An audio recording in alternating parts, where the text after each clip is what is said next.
Hello students, this is Parvez sir. Welcome back to our YouTube channel accountancy with Parvez sir. आज class 11 commerce के लिए जो topic है मेरे पास वो है ट्रायल बैलेंस। नया चैप्टर है। ट्रायल बैलेंस के कई सारे वीडियोस मैंने अपलोड कर दिए हैं हमारे चैनल पे, तो अगर अभी आप नए नए जुड़े हैं तो प्लीज जल्दी सब्सक्राइब करते हैं अकाउंटेंसी विद परवेज सर, जिसमें भी आपको अकाउंट्स की नए नए वीडियोस मिलते रहेंगे, हर एक चैप्टर के वीडियो मिलते रहेंगे और आप लगातार जुड़े रहिए हमारे साथ। तो आज के जो टॉपिक है हमारा ट्रायल बैलेंस का, उसके कई सारे क्वेश्चंस हो चुके हैं इस क्लास में, कई सारी क्लास मैंने ले ली है। कॉस्ट ऑफ गुड्स सोल्ड से रिलेटेड भी क्वेश्चन मैंने करवा दिए हैं। तो आज के जो क्वेश्चन में लेकर आए हूँ ट्रायल बैलेंस का, सिंपल क्वेश्चन है। ट्रायल बैलेंस एक सिंपल चैप्टर है, बहुत ज्यादा टफ नहीं है, टेंशन लेने की बिल्कुल भी जरूरत नहीं है इसमें।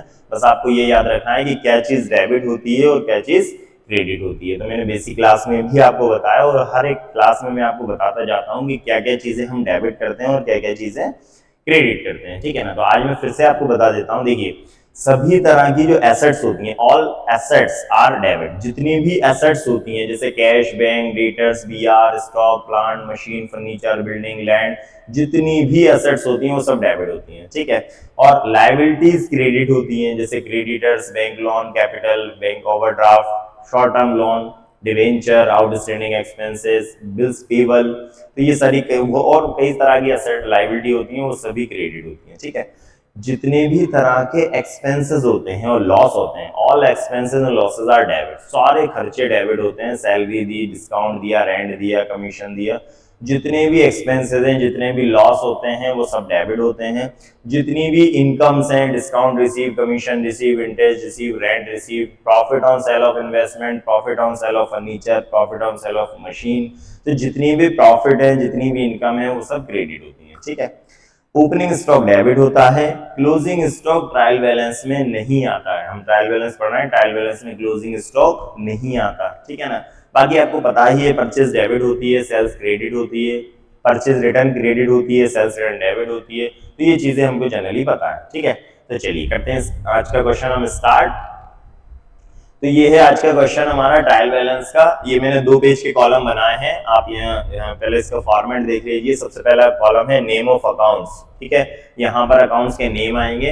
एलएफ लेजर फोलियो, यहाँ आपको ब्लैंक छोड़ना है, कुछ नहीं लिखना। और 2 अमाउंट के कॉलम है, एक डेबिट का है और एक क्रेडिट का है। ठीक है ना। तो एक में हम डेबिट लिखेंगे और दूसरे में क्रेडिट लिखेंगे। ठीक है। इसको यहाँ रख देते हैं। चलिए, तो लिख भी देता हूं मैं यहाँ। तो अगर आप चाहें तो फॉर्मेट में लिख सकते हैं डेबिट और क्रेडिट। ठीक है ना।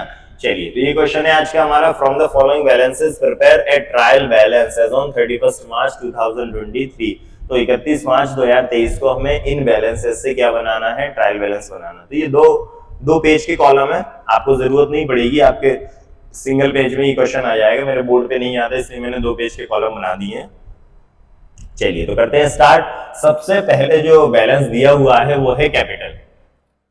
कैपिटल आपको, जैसे आप कोई आपसे पूछता है कि क्यों आपको ट्रायल बैलेंस आता है, तो आपको कैसे पता चलेगा हमें ट्रायल बैलेंस आता है? तो बस आपको ये बैलेंस याद होना चाहिए। जैसे आपसे कोई पूछे क्यों कैपिटल, तो कैपिटल क्रेडिट होती है। बस आपने इतना बोल दिया कि कैपिटल क्रेडिट होती है, मींस आपको ट्रायल बैलेंस की चीजें पता है। बस और कुछ भी नहीं करना में, ना कोई जर्नल एंट्री करना, ना कोई अकाउंट बनाना, किसी तरह की कोई पोस्टिंग नहीं करना, सिंपल सा बैलेंस लिखना है, डेबिट या क्रेडिट। ठीक है। तो सबसे पहले हम कैपिटल लिखते हैं। कैपिटल, तो कैपिटल आपको पता है क्रेडिट होती है, तो हम क्रेडिट कर देते हैं कैपिटल को 23,000। ठीक है। कैपिटल क्रेडिट हो गई। इसके बाद है कैश 800। तो कैश जो है ना वो एसेट्स है, तो एसेट को क्या करेंगे, डेबिट। तो कैश एसेट है हमारे लिए, तो एसेट को हमने डेबिट कर दिया। ठीक है। Next commission debit, means commission हमने ऑलरेडी लिख के दिया है हमें डेबिट, तो फिर कोई प्रॉब्लम ही नहीं है। तो यहां लिख देंगे हम कमीशन। तो कमीशन को हम डेबिट कर देंगे, कितना, 250। ये कमीशन डेबिट हो गया। ठीक है। नेक्स्ट परचेज, मैंने भी आपको बताया था परचेज क्या होगी, डेबिट। तो परचेज को आपको डेबिट करना है, हम डेबिट कर देते हैं परचेज को।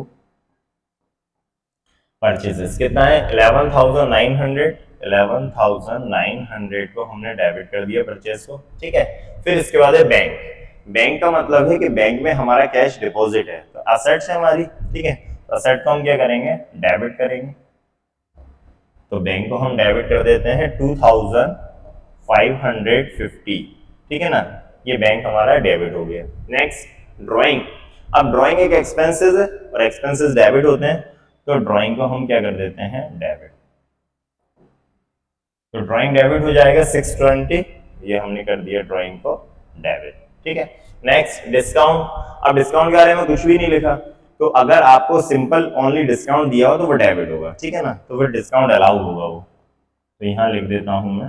और अगर आपको क्रेडिट होगा तो फिर वो लिख कर देंगे कि डिस्काउंट क्रेडिट या फिर डिस्काउंट रिसीव, ठीक है। ओनली अगर डिस्काउंट मिले आपको तो वो डेबिट होगा, तो 120 को हमने क्या कर दिया, डेबिट कर दिया। नेक्स्ट है सैलरीज। सैलरीज एक्सपेंसेस है और एक्सपेंसेस डेबिट होते हैं, तो सैलरी को हम डेबिट करेंगे 1860, ये सैलरीज डेबिट हो गई, ठीक है। नेक्स्ट क्या है, फर्नीचर।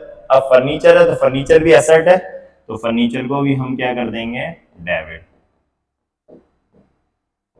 ये फर्नीचर है, फर्नीचर कितना है 1100 को हमने क्या कर दिया, डेबिट। फर्नीचर एसेट है, एसेट को हमें डेबिट करना है, ठीक है। अब फर्नीचर के बाद क्या है, वेजेस।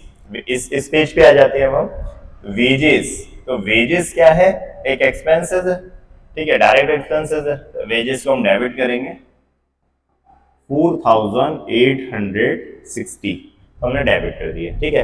वेजेस के बाद सेल्स। सेल्स क्रेडिट होती है, तो सेल्स को क्रेडिट कर देते हैं हम 20,480, ठीक है ना, ये सेल्स क्रेडिट हो गई। रेंट, ओनली रेंट दिया हुआ है, ठीक है, तो ओनली रेंट है मींस एक्सपेंसेस है, उसको हम डेबिट करेंगे 1260। सिंपल, अगर कोई एक्सपेंस ओनली दिया है रेंट या सैलरी, दैट मींस ये एक्सपेंसेस है, ठीक है। अगर रिसीव होगा तो वो लिख कर देंगे स्पेशली हमें क्वेश्चन में कि रेंट रिसीव, और अगर नहीं देंगे तो आपको एक्सपेंस मानना है। नेक्स्ट है डेटर्स। डेटर एसेट्स होते हैं, ठीक है ना, तो डेटर्स को हम डेबिट करते हैं एसेट्स को, तो 13,520, ठीक है ना, तो डेटर डेबिट हो गए। Next trade expenses. तो ट्रेड एक्सपेंसेस जो है ना, एक्सपेंसेस डेबिट होते हैं, तो ट्रेड एक्सपेंसेस को हम डेबिट करेंगे 2460, ट्रेड एक्सपेंसेस डेबिट हो गए। क्रेडिटर्स, क्रेडिटर्स तो क्रेडिट होंगे, लायबिलिटी है,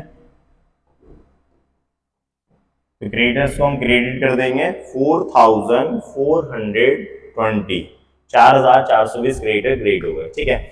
नेक्स्ट है मशीन। मशीन एसेट है, एसेट्स को डेबिट कर देते हैं मशीन, मशीनरी। तो मशीन कितना है 3300, हम डेबिट कर देते हैं 3300 को, ठीक है। Next advertisement.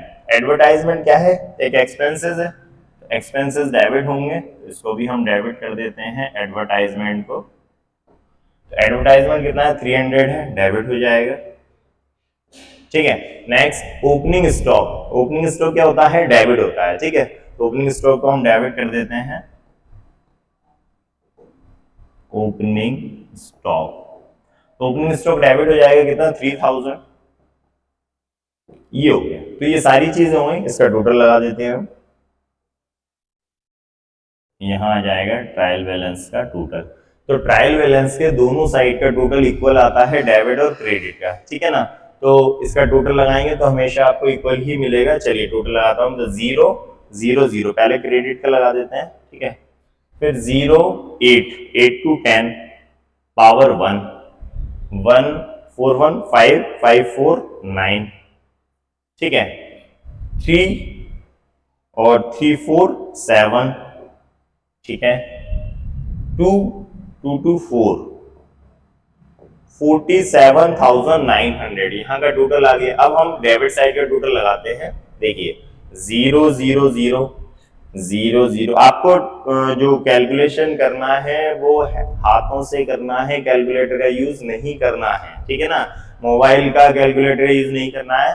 क्लास 11th और 12th कॉमर्स के लिए कैलकुलेटर अलाउ नहीं है, ठीक है ना, तो आप अच्छे से याद रखें, नहीं तो एग्जाम में आप प्रॉब्लम में आ जाएंगे। अगर आप अभी से कैलकुलेटर की आदत डाल लेते हैं तो आप एग्जाम में प्रॉब्लम में फंसेंगे, इसलिए आप बिल्कुल भी कैलकुलेटर यूज नहीं करें। जैसे मैं कैलकुलेशन कर रहा हूँ वैसे ही आप करें, ठीक है ना। सेकंड पे आते हैं, तो 5 5 10 12 14 14 6 20 26 32 34 40 40 0 पावर 4, ठीक है। 4 8 4 12 14 14 और 9 23, ठीक है ना। 23 28 28 34 35 43 44 44 और 8 52 54 54 59 63 66 69 69 का 9 पावर 6, ठीक है। तो 6 1 7 7 2 9 9 10 11 11 4 15 16 16 3 19 2 21 24 एंड 27, ठीक है ना। पावर 2 2 3 3 3 3 4 4। तो ये हो गया हमारा क्वेश्चन 47,900। थोड़ा सा टफ लगेगा आपको कैलकुलेशन करना, लेकिन कैलकुलेटर अलाउ नहीं है, तो जितनी ज्यादा प्रैक्टिस करेंगे अपने हाथ से कैलकुलेशन करने की उतना बेटर आपके लिए होगा। नहीं तो प्रॉब्लम क्या आती है कि एग्जाम में जैसे आपने इजी है, सबके हाथ में मोबाइल है, कैलकुलेटर है, हम जब भी प्रैक्टिस कर रहे हैं तो हमने जल्दी से मोबाइल में कैलकुलेटर खोला और इसको टोटल कर दिया, तो 1 मिनट में लगेगा। तो आप सोचेंगे अरे क्या इतना टाइम वेस्ट करना, प्रैक्टिस ही तो कर रहे हैं, तो जल्दी से हम कैलकुलेटर से कर दें। तो अगर आप साल भर ऐसा अपना रूटीन बनाते हैं तो एग्जाम वाले दिन में आप प्रॉब्लम में आएंगे, क्योंकि एग्जाम में क्वेश्चन हमें सॉल्व करना होता है कई सारे, ठीक है। कैलकुलेटर वहां अलाउ नहीं है। तो अब आप क्या करेंगे, फिर आप ये टोटल कर रहे होंगे तो फिर आपको कहीं हो सकता है कि टोटलिंग में प्रॉब्लम आए, टोटल गलत भी हो सकता है कि हमने पूरी मेहनत से क्वेश्चन किया, पूरा क्वेश्चन हमारा सही था और हम टोटल गलत कर दिया है, ठीक है ना। तो ऐसी गलती ना हो, इसके लिए मैं बार बार स्टूडेंट से बोलता हूँ, हमारे ऑफलाइन बैच में मैं आप सभी बच्चों को बोलता हूँ कि आप लोगों को प्रैक्टिस करना है कैलकुलेटर के अलावा, कैलकुलेटर से बिल्कुल नहीं करना है, अपने हाथ से प्रैक्टिस करिए, जिससे कि क्या होगा कि कैलकुलेशन में आपको आगे चल के प्रॉब्लम नहीं आएगी, ठीक है। तो ये क्वेश्चन हमारा ट्रायल बैलेंस का कंप्लीट हो गया, थोड़ा सा बड़ा क्वेश्चन था। इसमें बस आपको ये चीजें याद रखना है कि कौन सी चीज डेबिट हो रही है और कौन सी चीज क्रेडिट हो रही है, ठीक है। बस ये चीज अगर आपको याद आ गई तो ये क्वेश्चन आपका सॉल्व हो जाएगा। चलिए, तो इसको आप नोट कर लीजिए, इसके स्क्रीनशॉट ले लीजिए, ठीक है। तो ट्रायल बैलेंस के कई सारे क्वेश्चन मैंने करवा दिए हैं हमारे चैनल पे। अगर आप नए नए जुड़े हैं इस चैनल से तो प्लीज जल्दी सब्सक्राइब कर दें अकाउंटेंसी विद परवेज सर, और अपने सारे फ्रेंड्स को शेयर कर दें। जहां जहां क्लास 11 कॉमर्स और 12 कॉमर्स के स्टूडेंट हैं वहां सभी को लिंक शेयर कर दें, जिससे कि वो भी जल्दी से जल्दी डाउट्स जो आते हैं वो डाउट्स आप मुझसे पूछ सकते हैं कमेंट सेक्शन में, मैं जरूर उसका आंसर दूंगा। अगर आपको कोई भी प्रॉब्लम आ रही है, ट्रायल बैलेंस से ही रिलेशन नहीं है, अगर और किसी चैप्टर में भी आपको प्रॉब्लम आ रही है प्रैक्टिस करने में, तो आप पूछ सकते हैं मुझसे, ठीक है ना। तो नेक्स्ट टॉपिक के साथ, नेक्स्ट वीडियो के साथ मैं आपसे फिर मिलूंगा। जब तक के लिए thank you and good bye.